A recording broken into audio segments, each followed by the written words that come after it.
So welcome, everybody. It's nice to see all of you again and to meet you, Barbara, who I have not yet seen up until this moment. Nice to meet you. So this is the meeting for the Social Equity and Racial Justice Committee of the City of Ashland. And it's currently it's 5:01. So we're going to begin the meeting and we have a quorum. So we are able to start conducting business.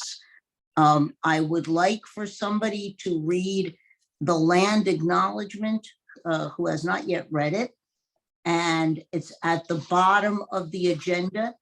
If there's somebody who has it in their right on their screen and can read it, great.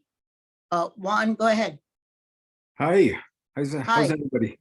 Good. How are you? Good. Good. We just got started and I was looking for a volunteer to read the land acknowledgement that's there on the screen. If nobody has it, I can do it, but I like to share the wealth. Is there somebody who wants to go ahead and read that? Where is it? Okay. If you look at the bottom of your agenda, it's right at the bottom of the agenda, Juan. Okay.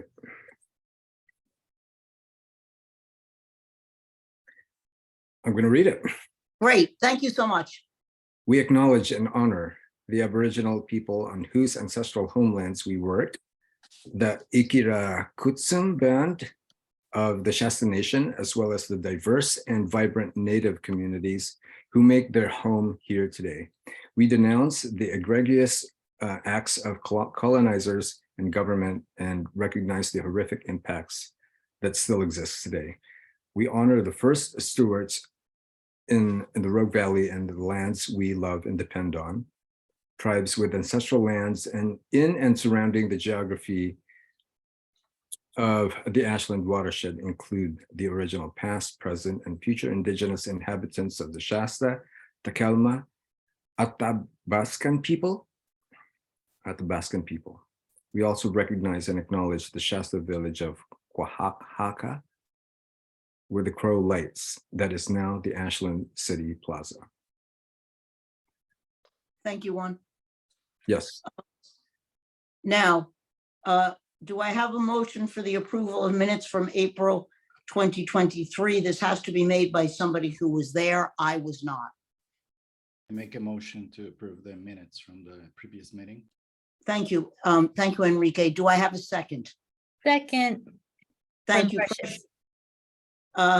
All in favor of approval of the minutes, please raise your hand for those people who were there.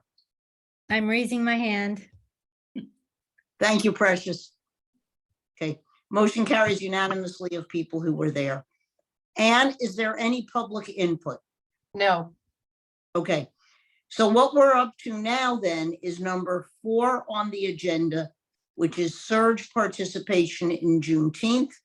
Precious, this is you. Please go ahead. Thank you so much. I was able to speak to Vance this week, and he forwarded me 2 different forms, which I can forward to our committee. One is a volunteer form, and the volunteer form is if we wanted to volunteer, either like as our committee and individually throughout the day at different booths. The main thing is to fill out this form, and it's pretty broad, but you put the times that you're available, and then one of the people from base will contact you and go over what's available and where they need help. And so to get your form in there if you want to volunteer. The other form, which is also, I took a look at it, it's a pretty broad form, and also there's not a lot of things that they supply us with. Like if we want to have a booth, we have to bring our own tent. And so if we wanted to have a booth, I don't know, I haven't touched base with Gina, but I think at our last meeting, the last time we heard from her, she was thinking of us collectively, City of Ashland, as having a booth. So I have those 2 different forms, and last week, our last meeting, we did not have a whole lot of people in attendance, so we were not able to see like how many people wanted to volunteer, or what does that look like if we have a booth? But since we do have more people here, we could see what the feeling is of having a booth versus each of us individually volunteering on that day. Precious, Anne, Anne, Precious. go ahead. Thank you. Precious, I just want to kind of also recap what happened at the last meeting. Gina let us know that the city of Ashland made a donation to BASE, but that donation did not get us a booth. And so I don't know if Vance told you if there was a cost to staff a booth. Did he fill you in with that? Because at the last meeting, generally everybody people who were there raised their hands saying they would be available to volunteer as an individual to help with BASE. Anyway. Yeah, he didn't mention a cost. He mostly said that to fill out either form, whether we want to have a booth or if we want to volunteer by May 20th. So I will email those to you and tonight, so you could email it out to everyone depending on what we decide, or if people want to look at the forms. I have a suggestion. So I'm going to exercise shared prerogative and give my suggestion. I think that if, and I know Gina has to be late because it's budget committee time. But I think that if Gina and the people from the city of Ashland have a booth, then in terms of our volunteering, we could meet with them and help with them on their booth. Okay. Okay, as part of the volunteering notion. I have previously been involved in having a booth at Juneteenth with my synagogue. And I have to tell you, it's a lot of work. And I don't think, even if everybody in this Zoom room said that they wanted to staff a booth, you have to have 2 people there at any given time. It's between 11 a.m. and 7 p.m. And you have to do all the setup of the booth and get the requirements that you need. And then you have to figure out what you're going to do at the booth. And if you're just going to sit there like a lump of mashed potatoes, you should excuse the expression. But the point of that is that I don't think we have the capacity to do that at all. And I think that the better thing for us to do is, if people want to volunteer, I myself won't be there on June 17th, but if people want to volunteer, is to go ahead and volunteer. And if the city of Ashland does a booth, is we can certainly tell Vance that that's where we're volunteering. The folk from SERJ, that's what I recommend. That sounds good. Yeah. I think I mentioned the last time, another concern is if we had our own booth, we don't even have like a literature or anything to pass out as well. So if you are interested in volunteering, I will send out that form, the volunteer form, through Anne. Is there any further discussion on this? Also, the time in which they the Juneteenth event is 11 a.m. to 7 p.m.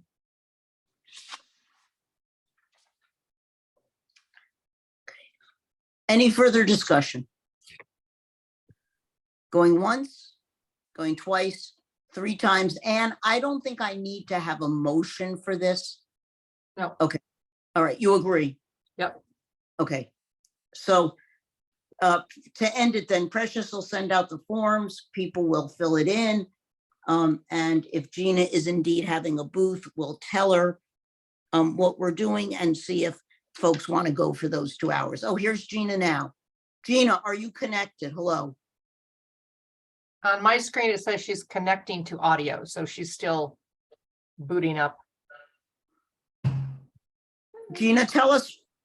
Hello, Gina. Gina, can you hear us? Yes, I can. Great. So I'm going to just pull you up to speed very quickly, Gina. we were just talking about Juneteenth. Yes. And if the city of Ashland is having a booth, then the members of SERJ individually may be willing to take a shift at that booth. And Precious is going to send out the volunteer forms through base, as well as if you're having a booth and you want to do some of the organizing, but we are not having a booth on our own. Does that fairly summarize everything, everybody? Agree with that. I think so. Okay, if I may, there I am. For a minute, I was Ann and I thought, okay. Sorry about my delay getting here, but the city of Ashland is not having a booth. The city of Ashland did give money to base, but the city council is not having a booth. So I don't know how that would look. Emily, you were there last time. We had a booth. It was 2 years kind of, ago, yeah. pre-COVID. Kind of, yeah, pre-COVID. God, this seems like a lifetime ago. But we were there and it was kind of hectic getting volunteers. And so I think that's why it was no great enthusiasm of let's have a booth again. Okay. The city just gave money. Do you have a desire to have a booth? No, doing the collective, I'm just summarizing what everybody had said. Okay, the collective feeling is that staffing a booth, getting a booth set up, figuring out what we're going to do, not having any literature about SERJ, even if we could have it, is too much work. And since my synagogue had a booth last year, I know whereof I speak. So we are comfortable as a group that those individuals who want to volunteer will fill out the form that Precious is going to send it back and wait for a contact from base as to where we can fit in and what we want to do. Okay. There you go. Excellent. I think we're ready to move on. Oh yeah, go ahead. Okay, just to fill in some things really quick, I know that on Thursday, I think that's June the 5th. I don't even know what day it is. Thursday, June the 15th.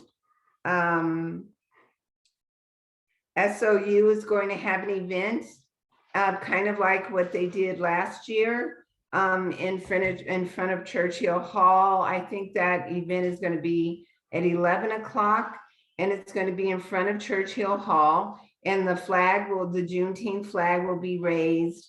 People will speak, and there'll just be some oratory, the raising of the flag, and that's going to kind of be the kickoff. And then, of course, that Saturday base. And I do believe that I got, and I can send this to Ann, Ann can send it out to everyone, but I do believe on the 18th, that Sunday, that there's going to be a picnic, a kind of food truck celebration over at Railroad Park that by the Say Their Names fence. And, you know, we're just going to celebrate Juneteenth. And I know Micah will be there and we'll talk about our ancestry crystallized, and it's going to be a fun time. Thank you, Gina, for being our social secretary and council liaison. Thank you. Thank you. The events calendar from our homepage, Gina Duquesne. Okay, moving along then is the YMCA proposed outreach, and Barbara Garrity. Am I saying your name right, Barbara? Yes, you are. You Good. are. And I Good. commend you. That doesn't happen all the time. Thank you. Barbara Garrity wrote an email. I hope it was attached to the agenda. I hope that we got a chance to read it. And I'm going to let Barbara take it from here and give us any background that led to the email, please, Barbara. Thank you. I just realized that I should have set this up to do the like YMCA. But I didn't rehearse, so we'll forget that. In doing my research, I discovered what I feel might be a strategic opportunity if we pull out some goals and objectives that might be to our benefit and to the YMCA's benefit in working together.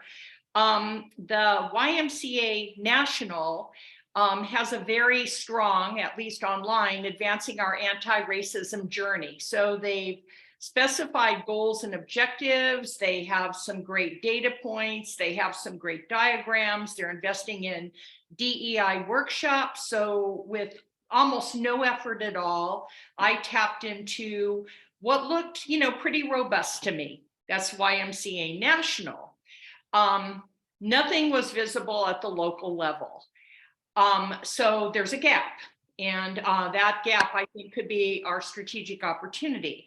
In addition to that, there's a new CEO, Heidi Hill, and she said on her LinkedIn profile, she identified herself as inclusive and strength-based executive leader. So that sounds positive. Heidi replaced Dan Crocker, and Dan Crocker is the person who, under his tenure, the 2 lawsuits were filed. And he's not in that role anymore. To tell you the truth, from what I saw, it looks like he got kicked upstairs, but that's not really our concern here. So I feel like the opportunity is to potentially close that gap with partnership and collaboration. But of course, being so new, and so in the email, we added some things about exactly what SERJ stands for to kind of give them an idea of how potentially we could participate. But I feel like a meeting to get to know one another better, to share Enrique's experience in, a very calm way, but just so they understand that there is a problem, and we know there's a problem, and that might really, add a little bit of fire to the conversation. And then just see if in a meeting we could discuss some things that we wanted to achieve together, that we could potentially achieve together, and talk about how we could do that in collaboration. But I'm saying all this being brand new and not really even knowing what we would want to achieve in partnership with the YMCA. So that's what I've done so far to kind of set this up. And really opened it, hearing ideas, whether this is even something we'd want to pursue, if so, how and why. And one thing I did want to add is that Heidi Hill, because I looked at her profile on LinkedIn, and she reached out and sent me an invitation. So I am connected to her there, and I have the email address. That was easy to find, and could send an email that way, but I could also send her a message on LinkedIn. So the channel is open if we do want to send information and get that meeting. And now Okay. I think the discussion is what could this lead to, or what would we like this to, how would we like this to go? All right, I have some administrative things to say as chair, Barbara. Okay. And I'm just looking at your letter, and then I would like to hear from the other members of the committee, and particularly Enrique, for what we would like to talk to them about. But my editorial comments are regarding the email that goes out. Firstly, it should be on email. It should not be on LinkedIn, because these things, we are a public commission, and things can live longer than we would like them to sometimes. But we always want a very visible chain. That's one thing. The other thing is I would change anything that refers to you as a new member. Okay. And it should just be on behalf of the cities, this is in the beginning, the City of Ashland Social and Equity Racial Justice Committee. We applaud. So notice we're doing it publicly. And then instead of "you were interested," so I'm doing it as the communal in the 3rd paragraph. The answer is in the next paragraph, once we decide that we want to have a meeting, is that we would like to schedule a meeting with you and you, Barbara, okay, because you have taken on this issue and you can speak on behalf of the commission. You do not need to have one of the co-chairs there. Okay, so that's what I think in terms of giving you the sort of just the agency to have a conversation with the why. Now, the topics of that conversation with the why and the reason for why we're doing this, which is what you initially asked, is something that I think we need to discuss. And I think that we need to hear from people as to if we think this is a good idea in terms of what we're going to talk about. I think it's a great idea for you to send the email in this way to open up the lines of communication. And having done so, I think you should then follow through with the conversation. Okay. Okay. And with that, I open it up to anybody on the committee to say if Barbara is there talking to the why, what do we want them to talk about? And Enrique, do you feel comfortable with Barbara sharing your story? Not really. So Okay. If we're gonna talk to them, I would prefer to have a conversation. I would prefer to invite them here to the committee and have a conversation with the whole group and just talk to them and see what is this, what is what they're doing and how are they enforcing their policies, and getting to know what they're actually doing, because at this point it is unclear. All right. So Enrique, what I hear you saying is that rather than having Barbara meet, that you'd prefer to have an invitation for them to come and talk to the whole committee. Yes. Okay, got it. Okay. Other comments, thoughts, questions in response to what Enrique has just said, which was very clear. Thank you, Enrique. I like the idea of them coming also. I agree with Enrique. I think that, then we can kind of have a dialogue. And I'm also curious as to what they would do. Like if they're going to make some substantive policy changes, or if they're going to have something written when you walk in that says, we're not going to tolerate, discriminatory behavior. And so, yeah, I'd love to have them here to find out what they're willing to do or how far they're willing to go. Okay. All right. Very helpful. Very helpful. Anybody?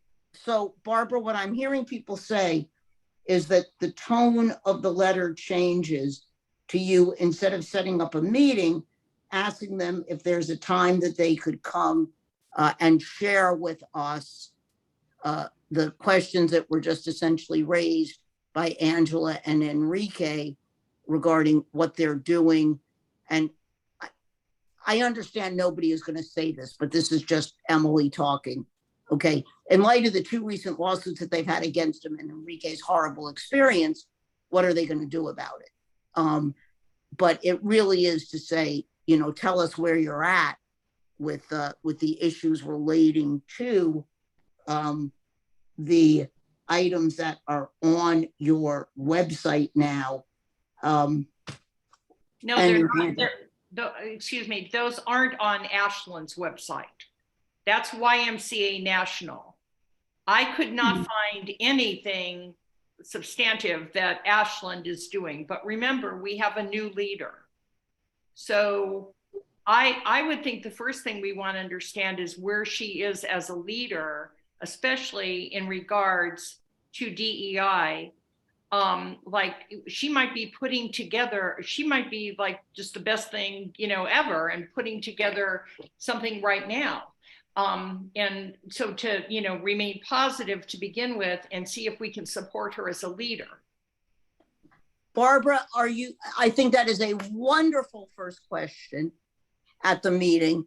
And are you willing, if everybody's okay on this, are you willing to be the person to ask questions after you invite her to a meeting?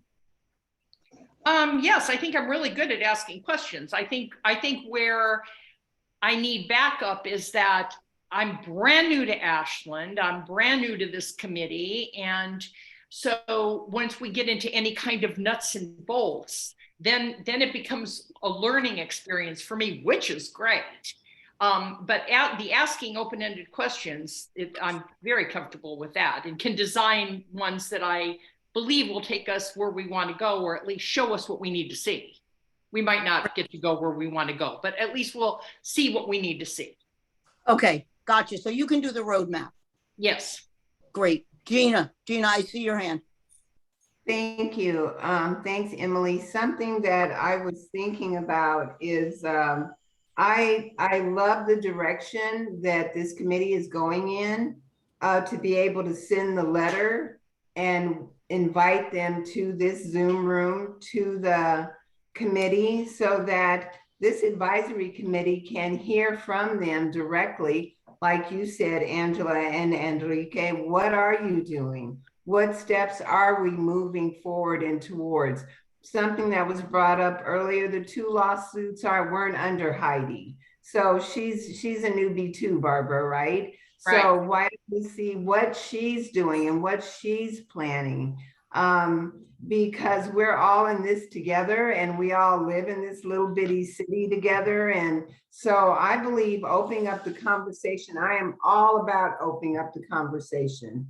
So I think that it's a great way to start, so that you know what next steps are. So what are you doing at the Y? How can we support you? This is what we're doing. I think that's a great idea. Terrific. Okay, Precious. I'm willing to support Barbara and also work with her if Barbara, if you want to go over questions together, or you mentioned if you have needed any extra support throughout the conversation, if it turns in a way that you feel a little uncomfortable or a little lost, I'm willing to work with you and also be there for you for that conversation as well. That sounds great. Terrific. Okay. Thank you, Precious.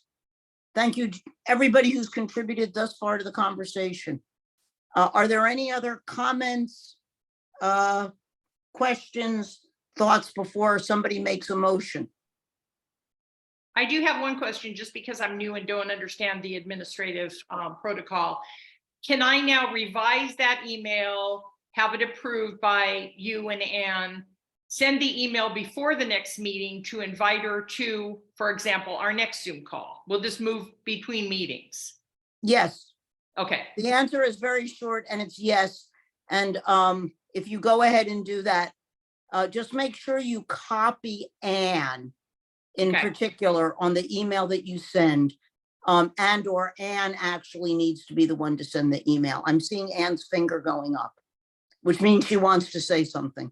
Yeah, so Barbara, what I would do as you revise your email is to invite her to an upcoming SERJ meeting. Yes. And inform her that we meet on the first Thursday of every month. And if she could perhaps identify 2 different Thursdays when she would be available. It gives a little bit of flexibility both for this group and for her. Okay. And well. Okay, good. Can Okay. somebody make a motion, please, to have this happen? Because if we're inviting somebody, we need to have a motion. I'll make a motion to invite YMCA to our future meeting, one of our future meetings. Do I have a second? A second. 1 second. Okay. All in favor, any further discussion on the motion? Okay, seeing none, all in favor of inviting the YMCA, please raise your hands. Okay. Motion is unanimous. It passes. And we now leave it to you, Barbara, to start carrying it out. Thank you. Good. Okay. Any other discussion on that? No. Okay, we're now up to a labor acknowledgement, and this is me to get us started. Is anybody else in the room other than Ann and Precious, who I've been in communication with about this, familiar with the concept of a labor acknowledgement and what it is? Okay, so the notion behind a labor acknowledgement is similar to the land acknowledgement, where you acknowledge the people that came before us that lived on the land. And what a labor acknowledgement does is that it acknowledges the people who have allowed us to be where we are now because of their labor that is often not acknowledged. And if you go to the web and you just simply type in labor acknowledgement, you will see many, many examples of them. And most of this springs initially from educational institutions that incorporate a labor acknowledgement. I am going to read to you one of the ones from the web that I really liked. And the reason for why I am pushing on this, because I thought that we could get, if we can agree on the notion of the labor acknowledgement, get it written, we can start saying it during our meetings, and we can suggest that the city council say it during their meetings, and then other commissions, et cetera, can start spreading the notion of a labor acknowledgement. So let me just read you this one. I couldn't get it sent out to everybody in advance because I just honestly simply ran out of time. So we also pause to recognize and acknowledge the labor upon which our country, state, and institutions are built. We remember that our country is built on the labor of enslaved people who were kidnapped and brought to the United States from the African continent, and recognize the continued contribution of their survivors.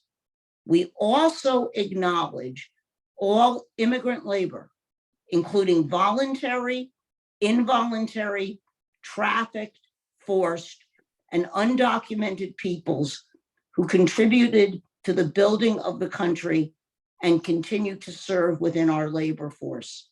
We acknowledge all unpaid caregiving labor. To the people who contributed this immeasurable work and their descendants, we acknowledge their indelible mark on the space in which we gather today. It is our collective responsibility to critically integrate these histories, to repair harm, and to honor, protect, and sustain this. And then it says this land, but I would actually probably change those last 4 words. So I'm wondering, this is something that I think we could do. It's a standalone task. It can get done. We can start saying it, and we can, through Gina or through our report to the city council, or to Mayor Graham, who I've asked to come and meet with us at the next meeting, at the June meeting. We can then have it done by the June meeting and start trying to have people read it. Now, I know I just read it and Ann's going to be able to send it to everybody, but I wondered if there was anybody else who wanted to work on an edit of this statement, which I honestly think is very good, and is almost ready to go. And I probably looked at about 20 or 30 of them and came up with this one. So that's what I think. And Angela, I'm looking right at you when I say this. This is something that I think could be widely spread, because nobody needs to do more here than read this. And it's something that so far has only been within educational institutions that I've been able to find. That's what I have to say. I now welcome comments, questions, thoughts, anything that anybody has. I would like to read the, okay, go ahead, Angela. Oh, no. I was I was just gonna say I like it too. Emily, I think it sounds really good. If you do want to work on edits, if you think there are any, I'd have to listen to it a couple more times, but I think it's really good, and I'd be happy to, to share it and read it. Great, thank you. Enrique. Yes, I would like to read this statement so I can comment on it.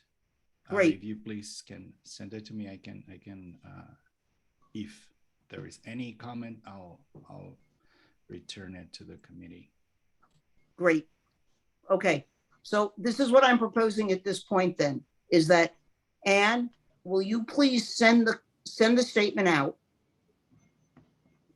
Okay, people who have comments, questions, criticism, concerns about the statement, okay, will then make any corrections they've got to the statement, okay, get it back to me and you, and we will get something into what looks more like a final, okay, or in June.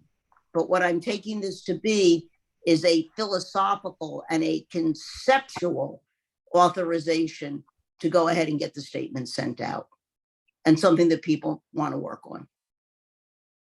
Is that a fair summary? I think so. Enrique?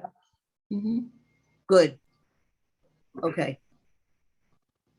And I don't think I need a motion. Anne, do you think I need a motion? Not yet. So Next do I. meeting. Okay, great. Okay, terrific.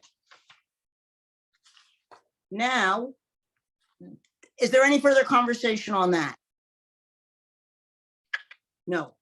Okay, next. Update from council and staff liaisons. Okay, the first one is contribution to SERJ from Travel Southern Oregon, Gina. We're getting money from somewhere, Gina? Yay! Bye, Ann. Thank you. Yes, so our new friend, Bob Hackett. So Bob is the executive director of Travel Southern Oregon. And Travel Southern Oregon receives money. And he's like, Gina, I got this money. I don't know what to do with it. I said, oh, I know what we can do with it. And the money that is given to Travel Southern Oregon has to go towards our type of group, an EDI type of group. And, there's, or other, ways to spend the money. However, as soon as, Bob and I were talking, I just immediately thought about SERJ.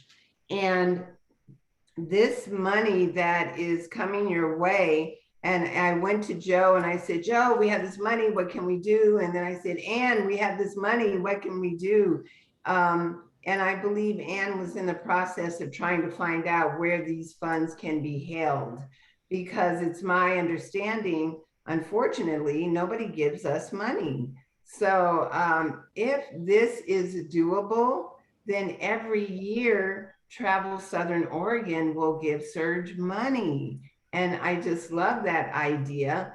And at first I thought the money was just for training only, but it has to go through a process. So in other words, we can't just all go shopping, unfortunately. So it has to go through a process, but it is the committees.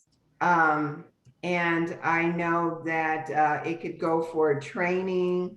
I was hoping, I don't know, for banners or, I don't know what it would look like, but I know it's yours and we can get it every year once we get this established. So that makes me happy. It always makes me happy when somebody's giving me money, Gina. Yeah. But I don't think that they're giving it to me. So Anne, why don't you tell us how our hands are going to be tied, if they are going to be tied, in actually accessing these funds. For those of you who just survived SOU, I'm sure you appreciate the question. So the money's being donated to the city of Ashland, and it will be flagged for the purpose of DEI SERJ. I had told Gina, and maybe I mentioned it to Emily too, that, you know, we've talked about eking out a banner here or t-shirts there or something, but this is like a chunk of money that we could leverage to do other things with. And that's for future discussion. But if the committee comes up with an idea, the process would be bring it to me, I need to run it up the flagpole to Joe, and then the allocation happens or doesn't happen depending on what the thing is. So I think it's really something that even in the future, we haven't received it yet. I sent the invoice to Bob. He and I have been on the phone quite a bit.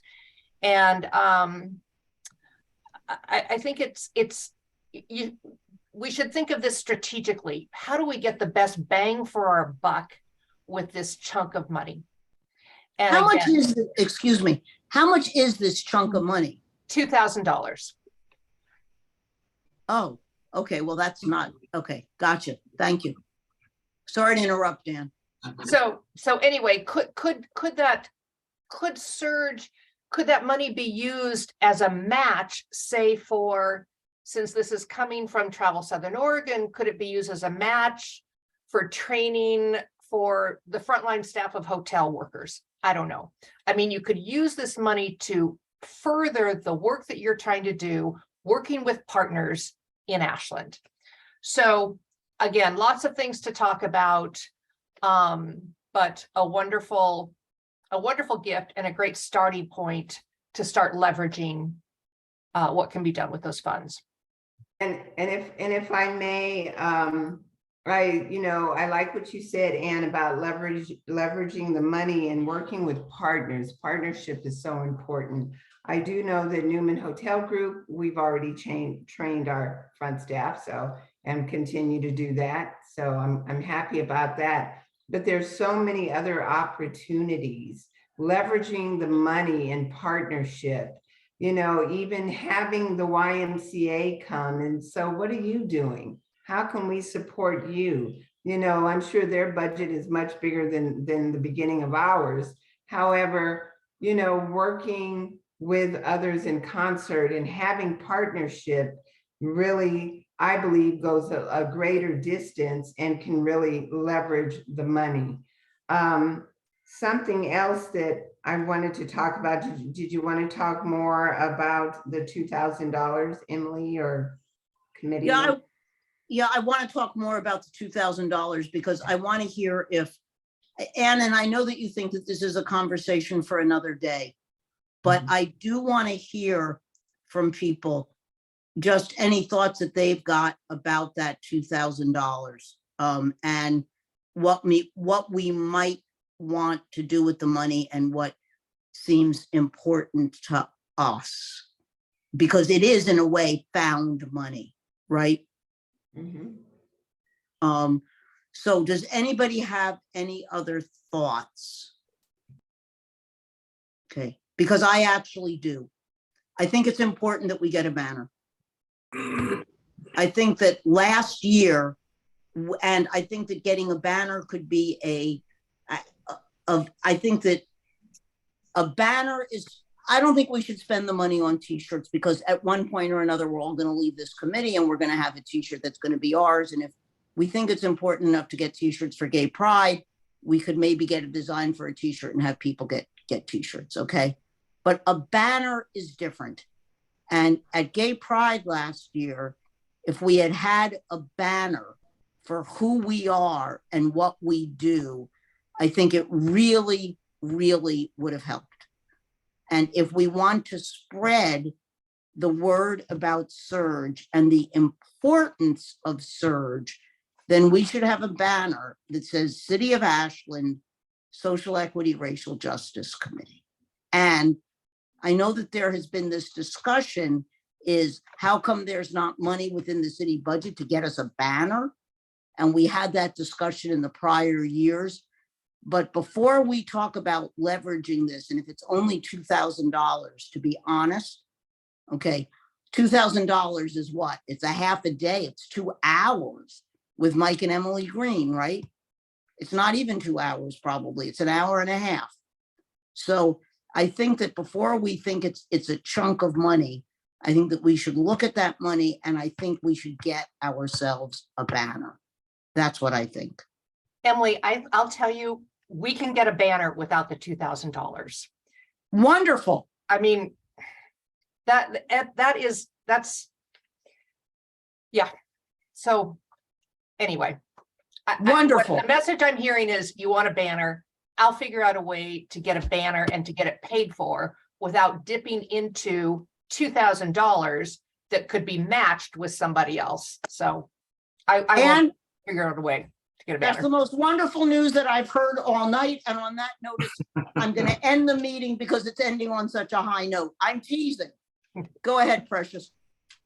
One of the things I was thinking of too is like looking into consistency through different type of media platforms. So even like, I don't know how much ads in like the OSF, what are they called? The playbills are, but even like having a presence in like every single one throughout the year of that we have a social equity, racial justice commission, whether it's a group picture or I don't know, a logo or something, but I feel that has a huge reach in terms of our local community, but also the visiting community, that this is who we are and this is our city is support, you know, we're part of our city of Ashland, and that we're unique in this way. So thinking of like the way that media platforms can support our outreach too. And I have no idea what the cost is for like an OSF playbill or something like that.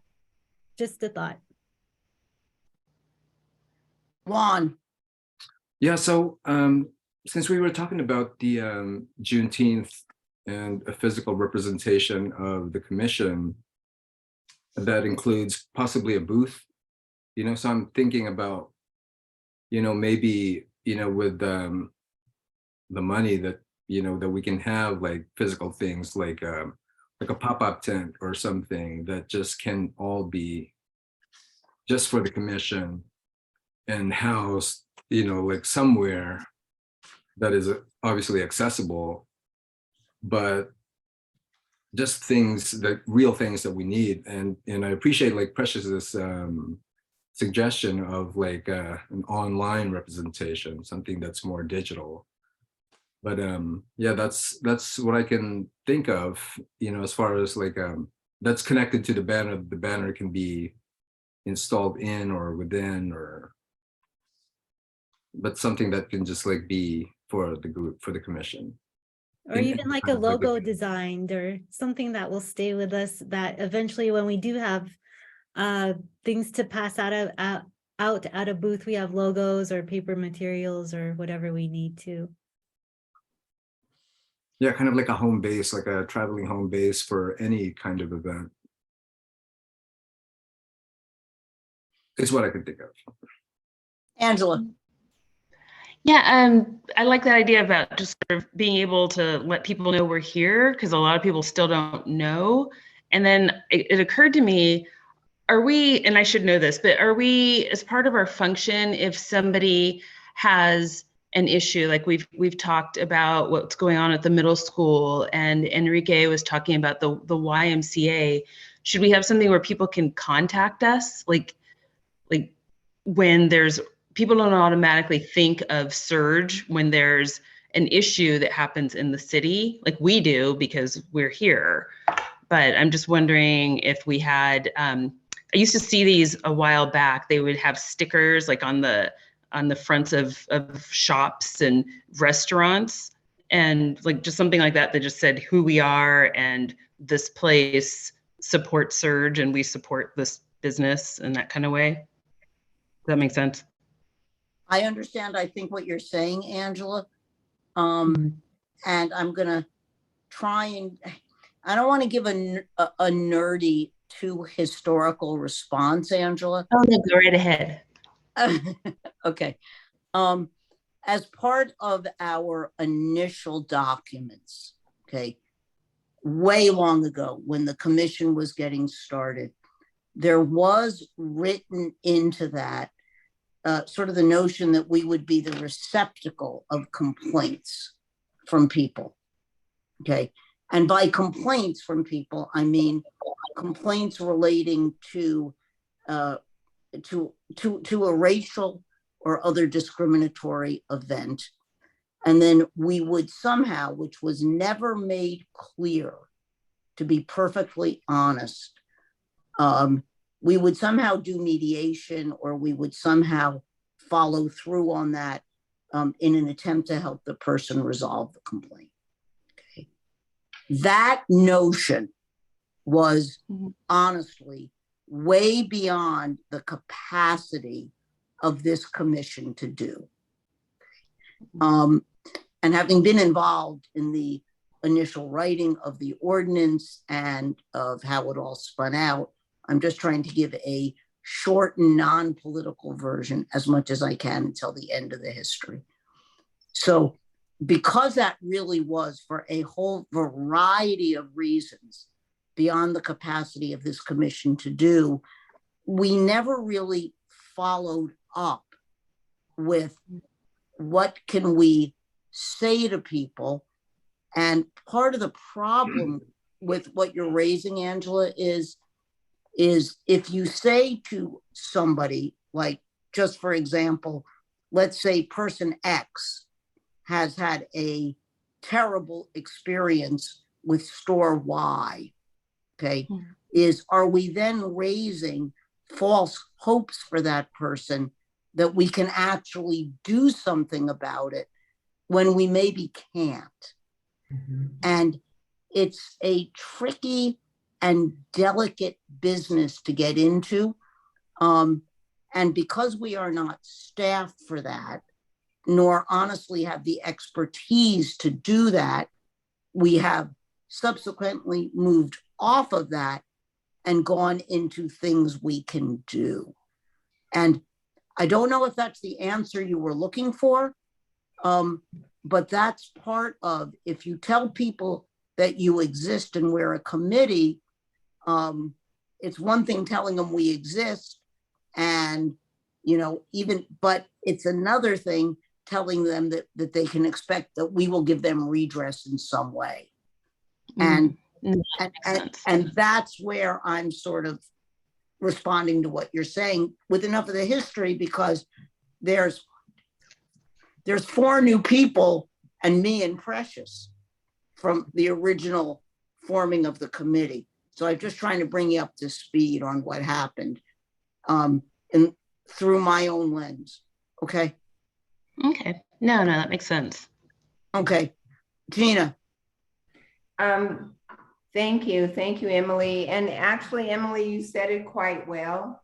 And, like Emily said, for a multitude of reasons, legally, expectations, who holds this? Where does that go?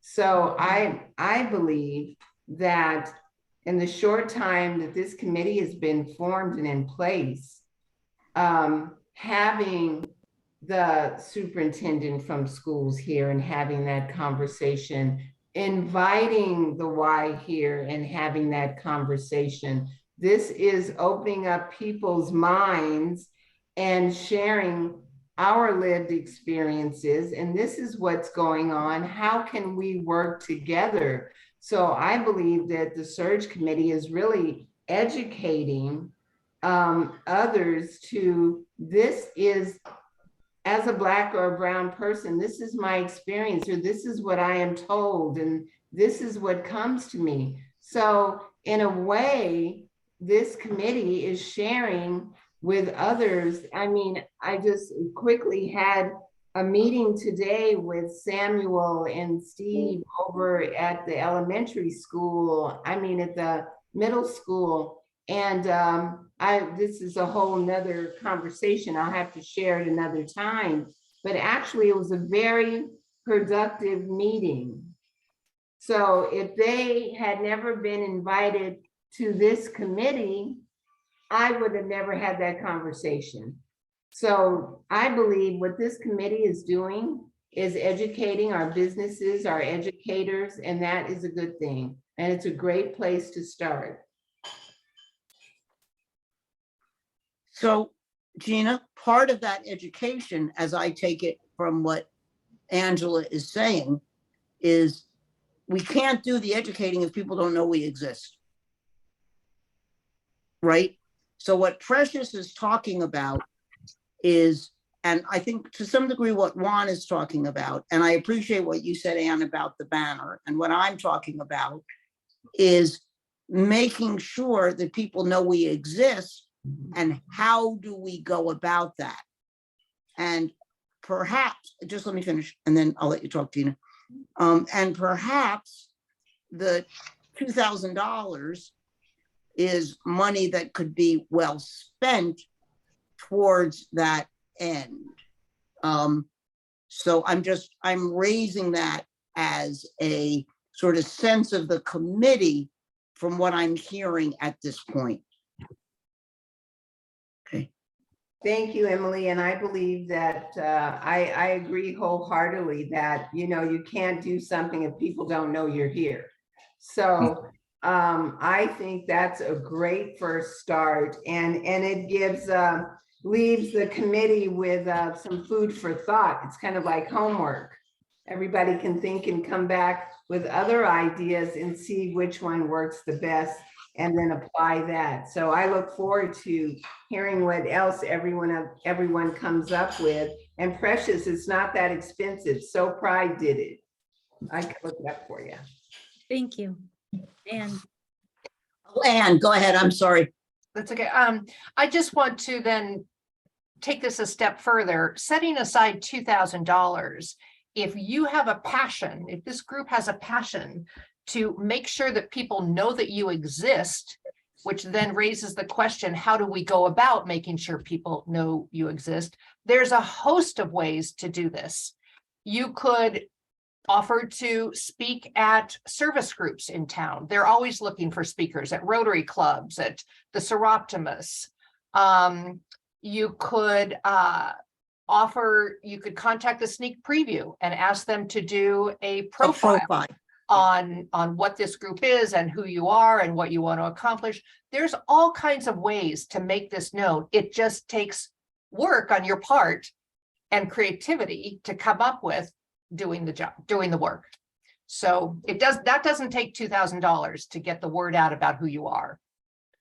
So. And I very much appreciate what you just said, and I would like for you to make sure that this is on the June agenda. Okay, because if there's people on the committee, other than me, who is willing to talk to anybody in a public group almost anywhere, I've never met a mic I didn't like, then I think that is a very good thing, and we could all put our heads together and make sure that, because in terms of the work that it is, also everybody is then making sure that we really know what it is we're doing, and make sure that we really know what our accomplishments have been. And there have been very many of them. And it's to make sure, okay, when we're talking to people, to know that we exist, what do we want that message to be? And I think that before anybody says, yeah, sign me up to start doing that, I think we better make sure that we know what we're saying. Okay, so will you put that on the June agenda, Anne? Yep. Good. Okay, any further discussion about that? June's getting pretty busy. Gina. I didn't want to discuss that anymore. I just wanted to share something with the committee that the weather is getting better, and part of this committee has been tasked with murals and looking at opportunities where murals could be placed in the city. And I mean, when you're walking, biking, driving, you see a blank wall, this would be great here. Do make note of that.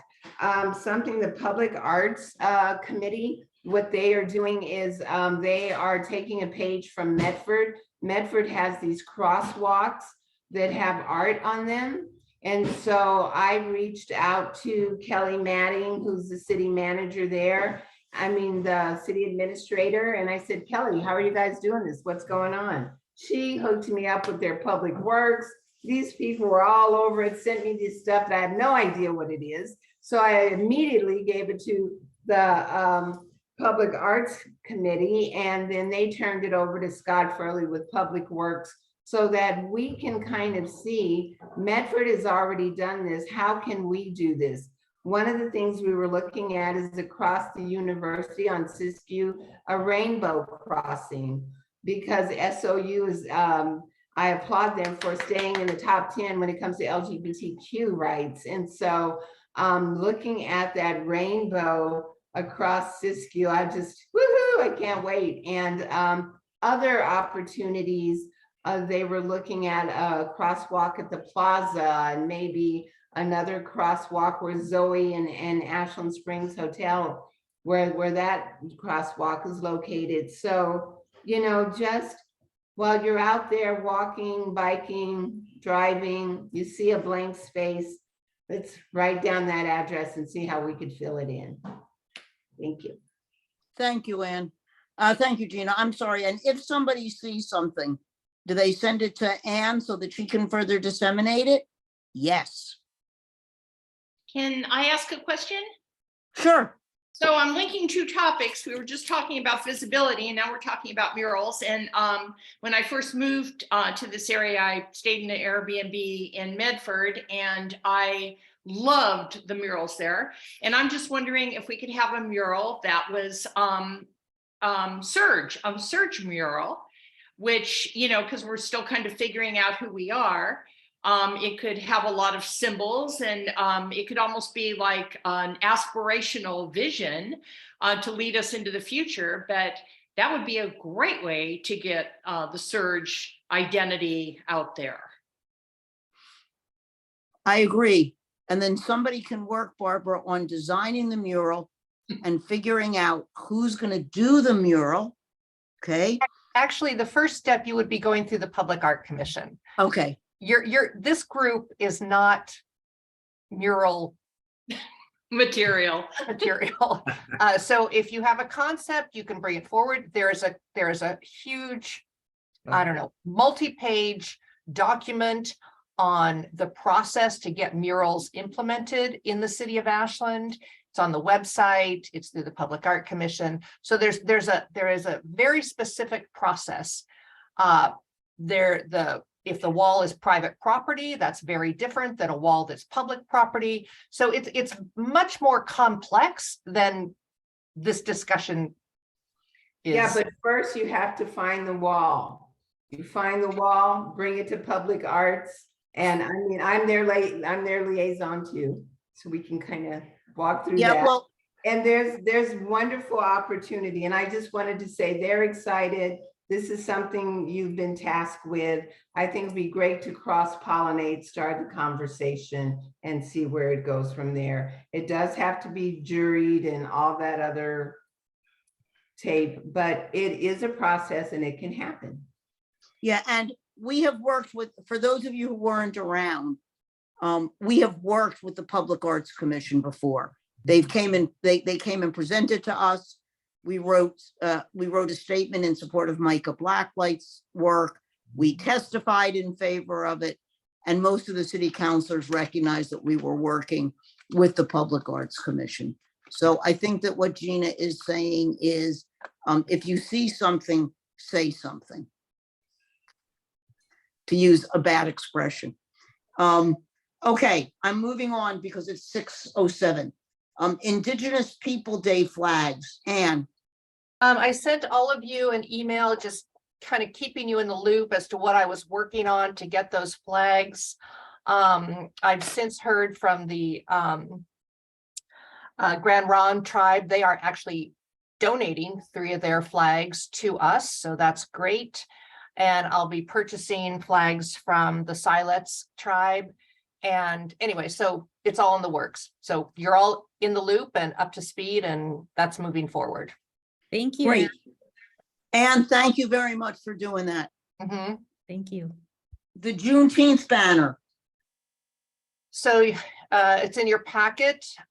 You saw the link. For some of you may remember that a year ago, Tammy, who's not here this evening, was quite passionate about incorporating the Juneteenth flag into a banner. We could not afford a banner last year. We were using an old banner that did not meet the correct specs. It had misinformation on it. Anyway, so now I have gotten approval. In fact, I just sent it off today to the manufacturing team. We will have that Juneteenth banner that you see in your packet. And I did touch base with Tammy before I send it to all of you, and she loves it. So that ODOT has approved it. That will go up. I believe I've set it up for 2 weeks. Because we put banners up on Mondays and take them down on Mondays, and Juneteenth is a Monday, I'm having it go up the Monday prior, which I believe is the 12th, and come down the Monday after, which I can't remember what that date is. Anyway, so the Juneteenth banner is in the works, and it's happening, and it's paid for, and we're moving forward. Thank you, Anne. Okay, first Enrique and then Gina. Has the design been, has this design, is this the final design? This is the final design. Okay. So, Sorry, question. Gina, I'm so sorry. I just want to clarify for maybe Enrique and Barbara and Juan. What we're talking about when we say banner is it hangs across Main Street, East Main Street. It's in the block that has Kicks Clothing. I can't even think what other businesses are there, but this is Pangea is there. So this is what we call the Main Street banner. Okay. Because I think I Huge. just want to say this. I know this is going to be this has been decided already, but these hands, and I don't think those hands can be the idea of freedom. It seems that they're already tied. They don't see it separate enough. That ship has sailed, Enrique. This was Okay, good luck. this was a discussion a year ago. Yeah, I was not Yeah. here, so that's why I'm Yeah. just saying it now. So my quick question was, last year did have misinformation. We didn't have the right date on it. So if this is going to be our permanent banner, and the date is the date going to be switched out from year to year? And There's no date. No Good. date, no Good. date, no phone numbers, nothing. It Yeah. just, this will be Team. what carries us forward for years. Okay, good. I don't know where that other one even came from that had the date on it, but Mm. anyway, so that's that. It came from Gimbel's Bargain Basement. Okay. Anything else? Asian Heritage Month and gathering and proclamation. Either Precious or Juan, why don't you go first about the gathering, and then Anne, tell us about the proclamation. I could start, and if Juan wants to jump in. So I'll jump in. You go, you start. okay, it's a busy week. Saturday we'll be having our Asian American Heritage Month at Gambrel Gallery at 4:30 and to about 6 o'clock.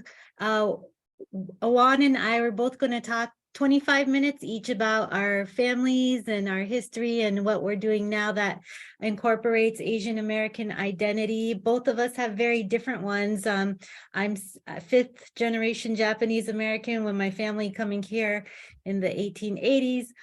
Juan, he'll be representing his Filipino culture and his journey as he has established himself and his artwork in the United States, and also has kept certain parts of his cultural identity alive and cultivated throughout time.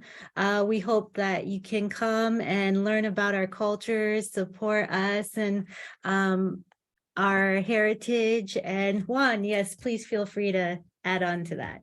Well, yeah, we're so excited to have everybody and just all be together face to face. We've been anticipating this for a few months now. And yes, welcome you in advance to Gambrel Gallery. And I guess I just want to talk logistics, really quick.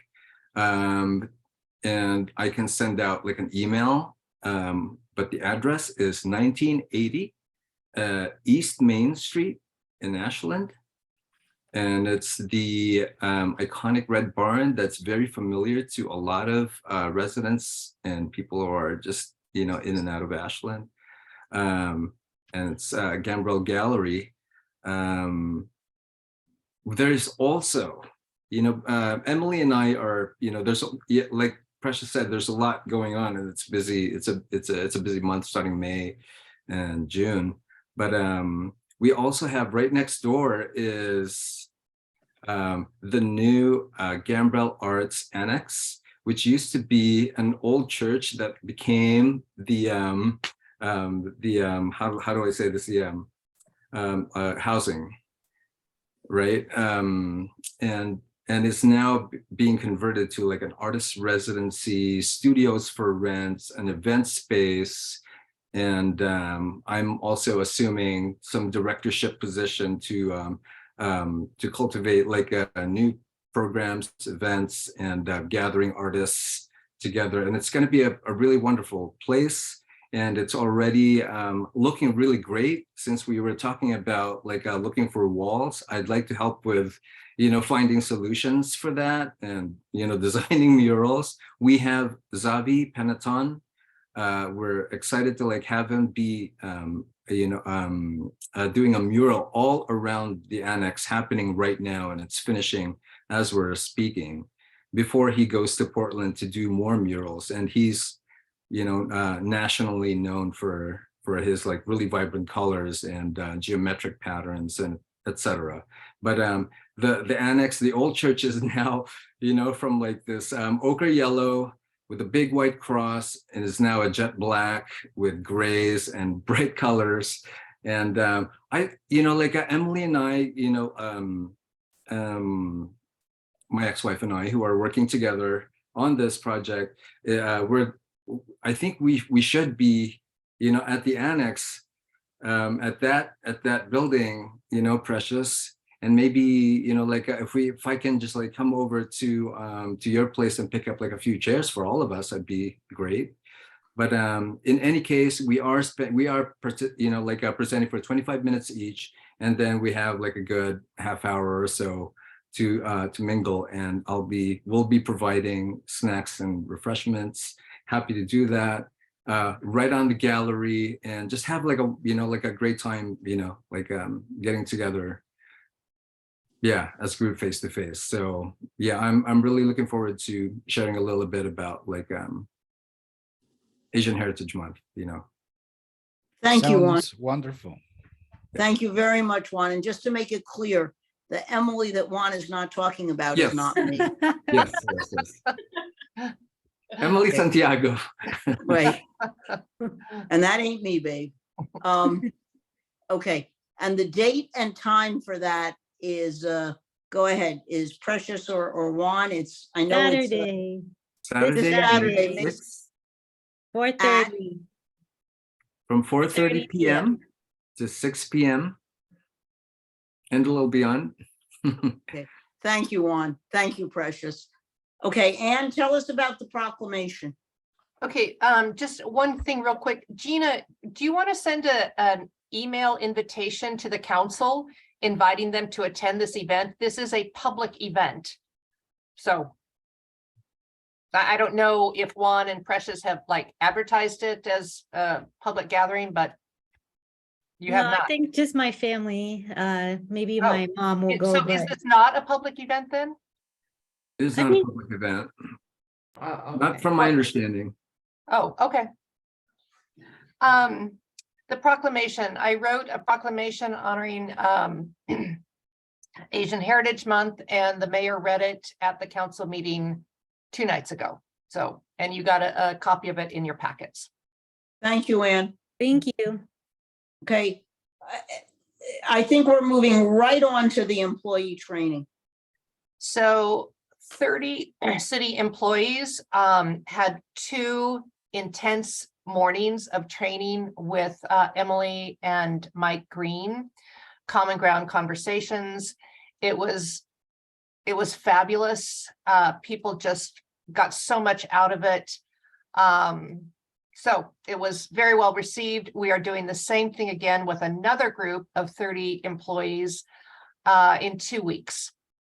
So we will have had 60 plus employees will have gone through Common Ground Conversation training, plus the management team that went through the training, I think 2 years ago now.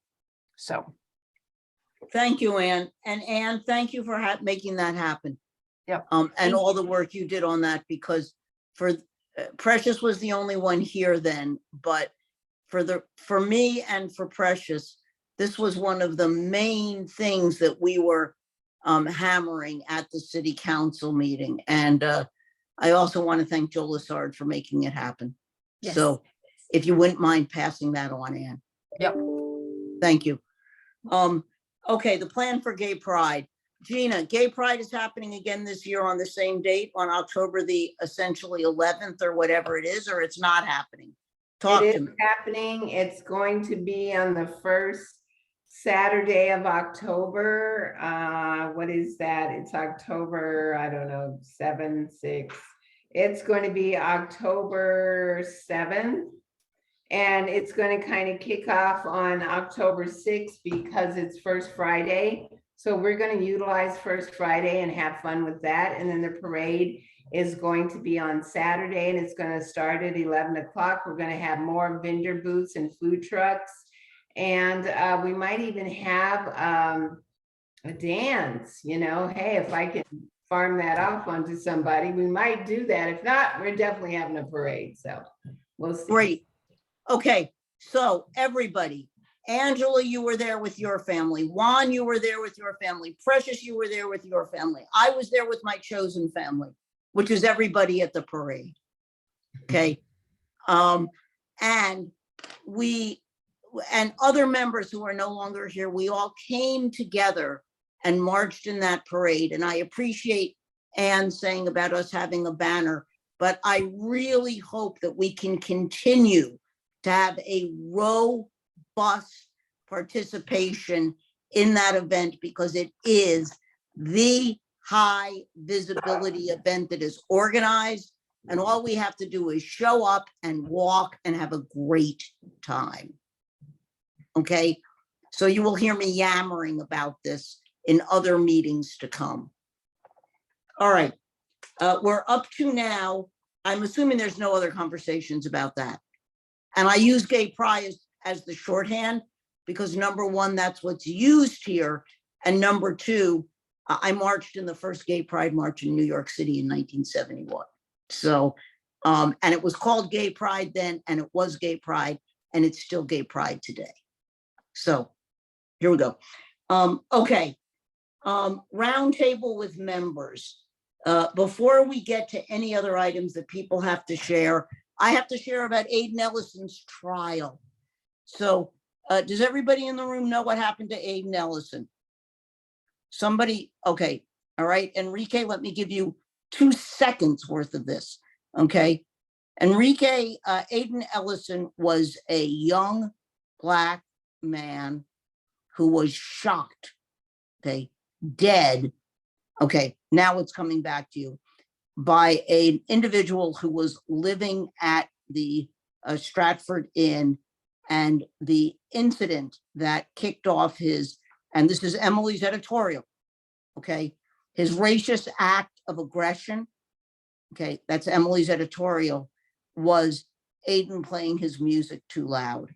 Okay, now I have shortened that all the way down, and at the trial, which is happening now, there is, of course, a division as the facts and as to what happened.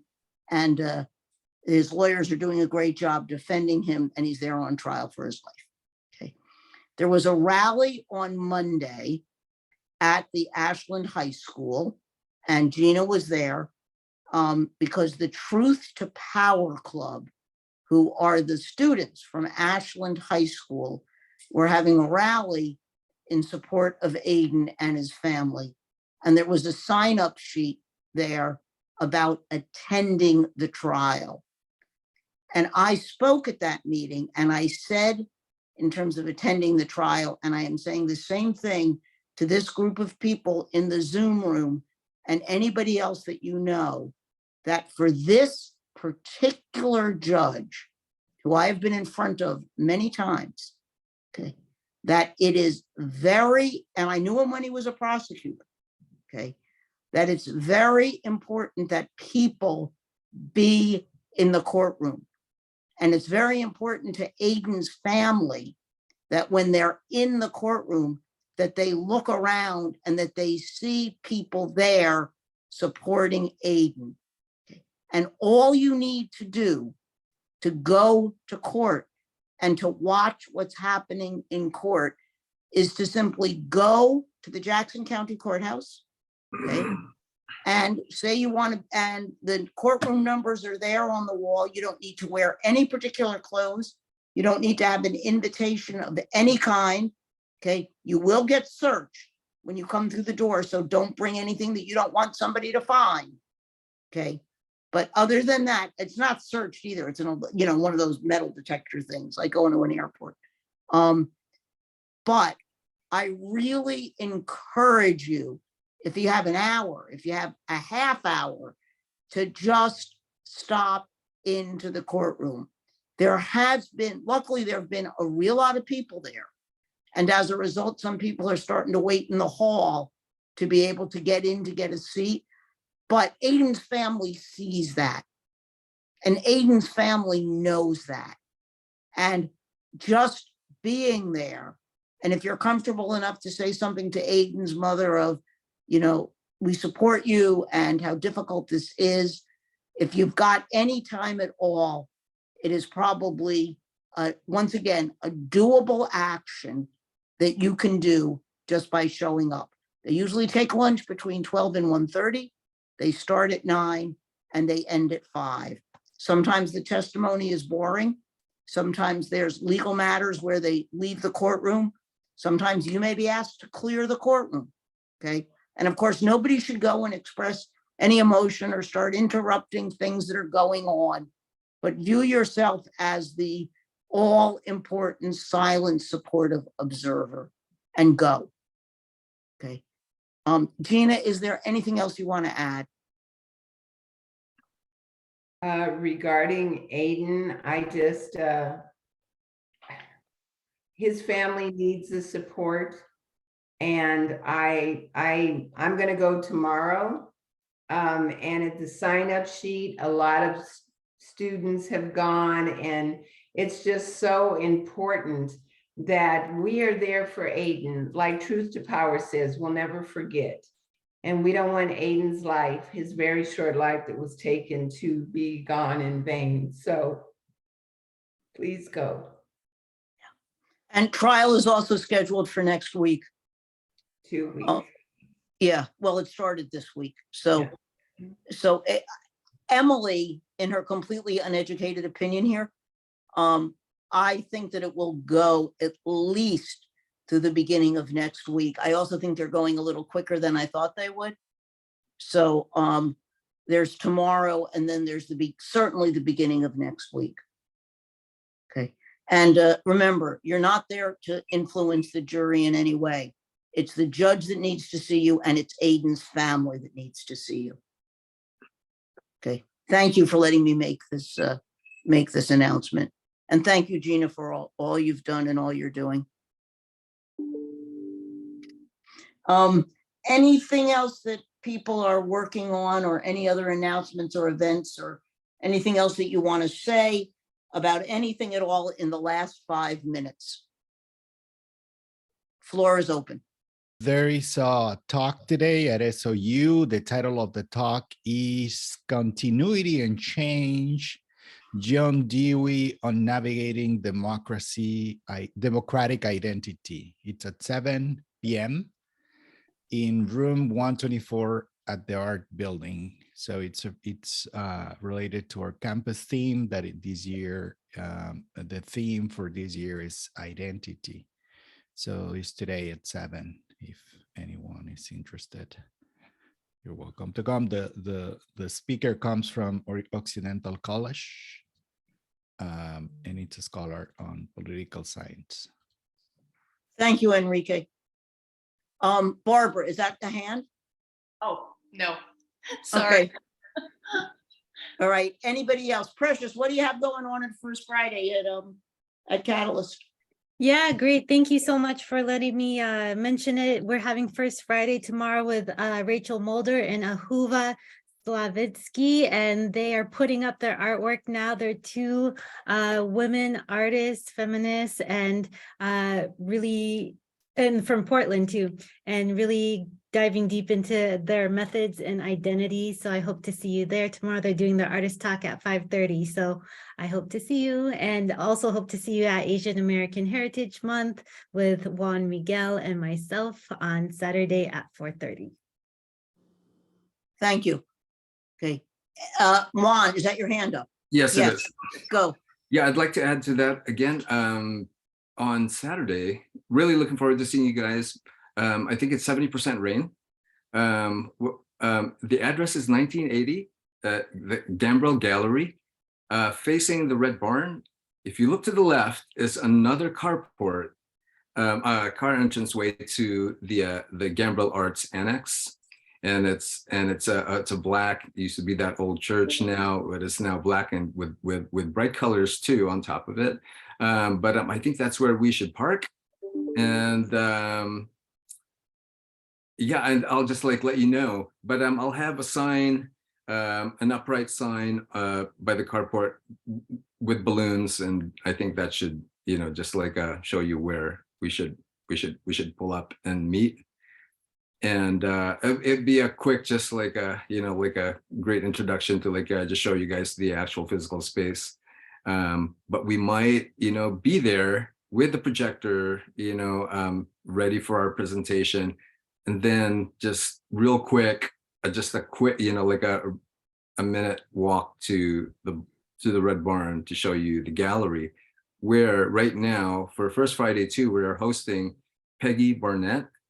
She's 96 years old, an artist, in Medford, and she's painting every day. And she is showing works with her view on the political climate and everyday, scenery in Ashland and Medford.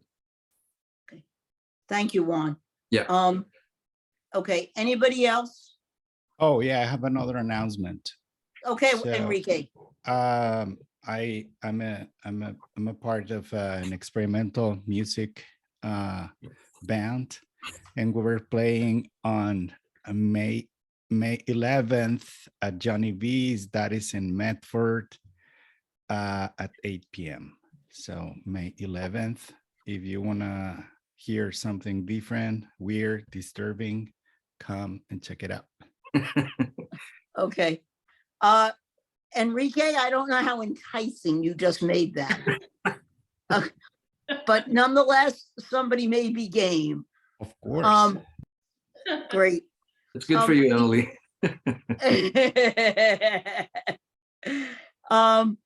So It's the good. other thing I want to remind people of, I sort of said it pretty quickly, and I just want to make sure that it didn't go by the boards.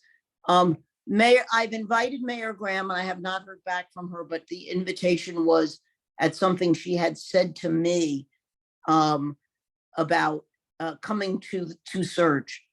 And I've invited her for June, so we could have wind up having a very full meeting on June.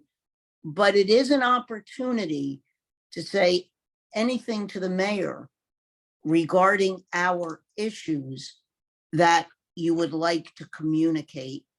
And it is an opportunity for her directly to ask us our questions and concerns, because she has said to me on more than one occasion, and I think has shown her more than willingness to do this by reading the anti-Semitism proclamation, requesting the other proclamations, having them read.